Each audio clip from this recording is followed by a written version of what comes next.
para muling maging tunay na contender ang Converge FiberXers sa susunod na conference. Hindi lang dagdag talent ang kailangan. Sa papel kasi, loaded na sila nitong Commissioner's Cup. May Mikey Williams, Calvin Abueva, Justin Arana, Justin Baltazar, Juan Gomez de Liaño, at Alex Stockton pa. Pero malinaw na kulang pa ang chemistry, sistema, at identity ng team. Narito ang pinakamahalagang dapat nilang ayusin. Magkaroon ng malinaw na team identity. Isa sa pinakamalaking problema ng Converge ay pabago-bagong sistema. Minsan run and gun, minsan half-court, minsan isolation heavy. Kapag walang malinaw na identity, hirap ang players malaman ang roles nila. Marami ring observers at fans ang pumuna rito nitong conference. Dapat pumili sila kung guard-oriented ba sila, defensive/grit team, o fast-paced transition squad. Sa roster nila ngayon, bagay sa kanila ang up-tempo offense na may spacing at movement. Ayusin ang guard rotation, masyadong overlap ang roles nina Mikey Williams, Stockton, at Juan Gomez de Liaño. Pare-parehong kailangan ng bola para maging effective. Kapag sabay sila ng matagal, bumabagal ang flow at nawawala ang rhythm ng ibang players.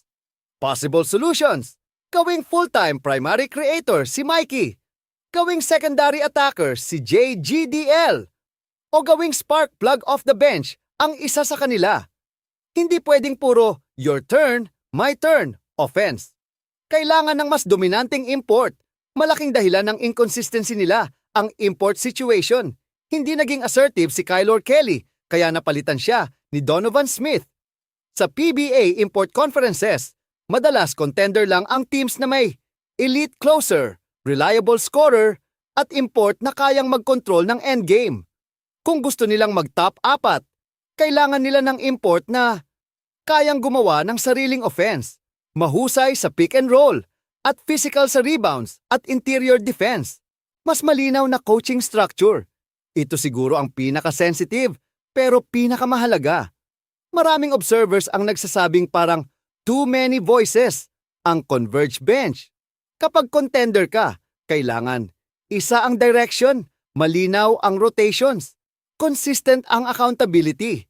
Tingnan mo ang rain or shine ni Yang Giao o TNT ni Chot dati.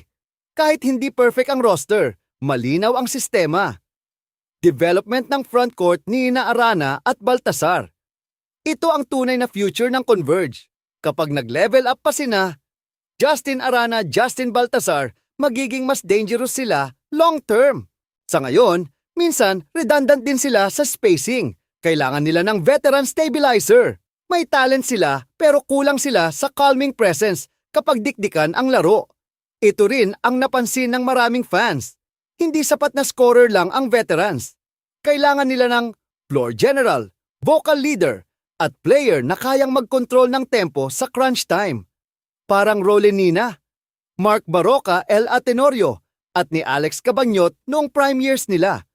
Bottom line, contender level na ang talent ng Converge. Ang kulang ay cohesion, hierarchy, at system discipline.